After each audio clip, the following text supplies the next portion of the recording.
Hi everybody, this is Alan Ellman, the Blue Collar Investor.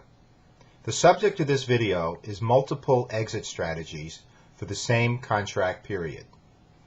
Over the years, I've spoken with several hundred covered call writers. I have found that the main weakness in their strategy is the lack of execution of an adequate number of exit strategies. There are two groups. One group may simply sell the option and hope for the best. Another group may actually set a stop loss, where they instruct the broker to sell the stock at a certain price, usually somewhere between 8 to 10% below the sales price. Today I want to show you other choices that you have. Choices that can decrease losses when your stock heads south, and in many cases change those losses into profits. What I'm going to do is give you an overview of the situation, and then we're going to actually get down to the calculations, and I'll ask you to grab a pen and paper so you can do them along with me. Back in November of 2008, I purchased several hundred shares of a company called Marvell Entertainment, ticker symbol MVL. The stock was trading at $31.10. By the end of the contract period, the stock had decreased in value to $26.09, a loss of $500 per contract. So how did I manage this position? Well, let me first give you the general principles, and then we'll get into the specifics. When I bought the stock, I immediately sold the $30 call for $2.50. So I sold an in-the-money strike price. As the stock declined in value, what I did was I bought back that same option for 25 cents. Now, in my book, Exit Strategies for Covered Call Writing, I make certain rules. One of them is, late in the contract period, you could pay up to 10% of the original sale price of the option. In this case, that's what happened. We sold it for $2.50, we bought it back for 25 cents. Once I bought it back for 25 cents, I rolled down to the next lowest strike price, which was the $25 strike price. That generated an additional $290 per contract into my account. Now, MVL closed the contract period at $26.09, so it was actually above the second strike price, the $25 strike price. So what I did then was I looked to roll out, where I bought back the 25 strike for November and then sold the same 25 strike for the next month, the December call. All right, so let me first show you a chart of the stock, MVL. I'll hold it up here in front of the camera. And you could see that the stock was purchased after the earnings report, which I circled towards the bottom. I purchased it at the $31.10. And you could see right here at the end of the contract period that it closed at about $26, $5 per share lower.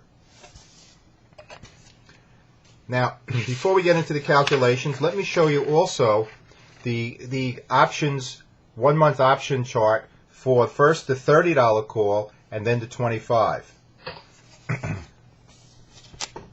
Okay, and you can see where I sold the call towards the top at the $2.50, and where I bought it back for 25 cents, you see the red arrow towards the bottom.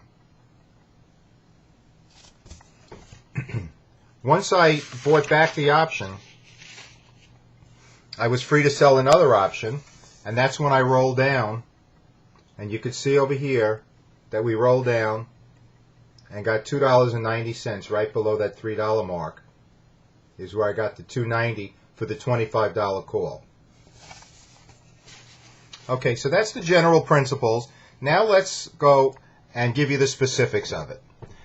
First we purchased, let's do one contract or 100 shares. 100 shares of MVL at $31.10. We sell the $30 call for $2.50. Now, as you know, when you sell an in-the-money strike, you deduct the intrinsic value from the option premium, and then we buy down the value of the stock. So the way that plays out is our option profit is $2.50 minus $110, or $140 per contract. We use the $110 to buy down the cost of the stock from $31.10 to $30.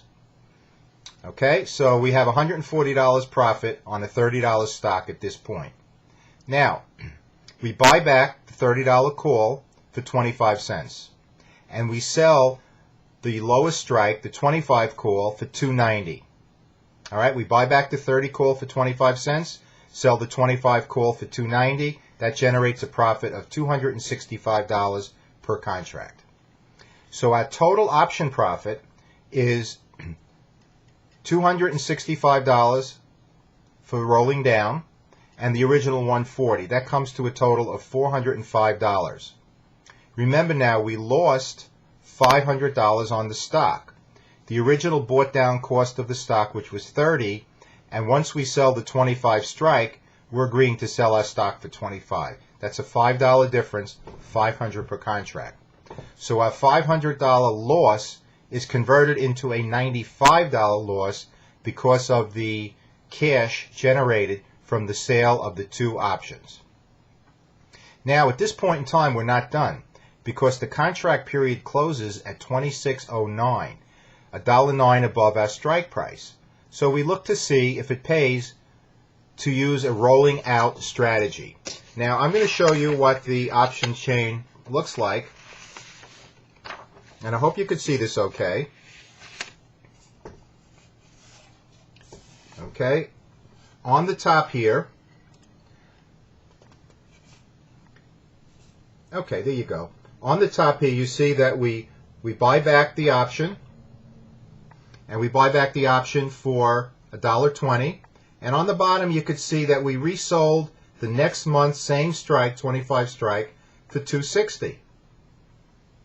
Okay, so if we deduct the $120 from the $260, that gives us a 1 month profit of $140 on a cost basis of $2,500, 100 shares at $25.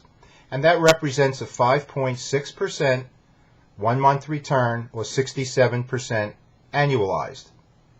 Now, we also have some downside protection because the stock is trading at $26.09 and we've agreed to sell for $25.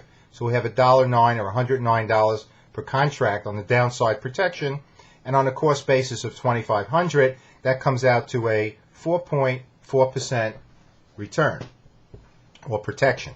So what that means is we're guaranteed a 1 month return of 5.6% as long as our shares do not depreciate by more than 4.4% in that 1 month contract period. So there you have it, folks. We used a rolling down exit strategy and then rolling out exit strategy in the same contract period. We turned a $500 loss into a $95 loss, and then we made a $140 profit by rolling out in the next contract period. Blue collar investors use all choices. Don't keep yourself limited just to the one choice of selling the stock. My new book, Exit Strategies for Covered Call Writing, which I'll hold up for you so you can see it here, has a whole section of examples like the one that I just gave you. As a matter of fact, that example did come from the book.